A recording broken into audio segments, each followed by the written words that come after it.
Like if I am saying I just want to represent a point -5 and 1 on axis.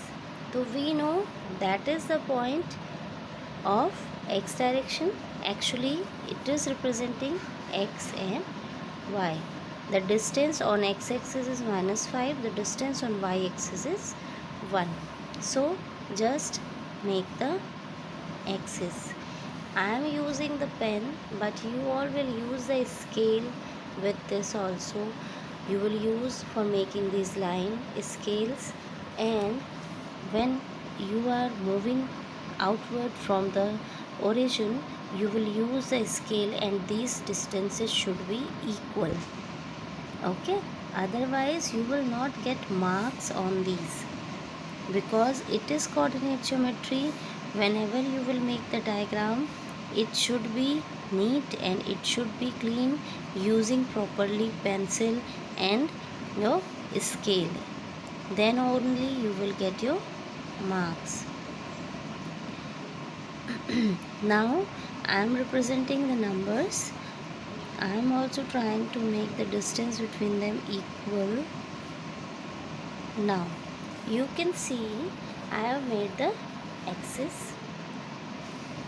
It is the number first is the distance on x-axis. So we can see that is your x-axis. On x-axis it is -5. So it will be here. It will be -5. And the second is 1. It means in upper direction. -1 will be increased up to like this, and from 1 you will just take that distance. Okay, now the intersecting point of these two is -5 and 1. Okay, so we can draw that point on the axis like this, and -5 is the distance on x-axis and 1 is the distance on y-axis. It is also known as, I have told you that -5 is abscissa.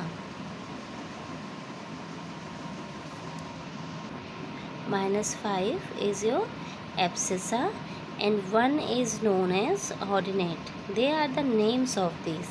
Means it is the combination of abscissa and ordinate. Always the abscissa or the x-axis will come first. Always. X always comes first before the y. So we will just say it abscissa, that is 1. Sorry, for -5, and ordinate is 1. So it is the distance on x-axis, it is the distance on y-axis. Okay, so today you will do questions based on these concept only. I am giving you the question and you all will do this. Then we will start about the quadrants.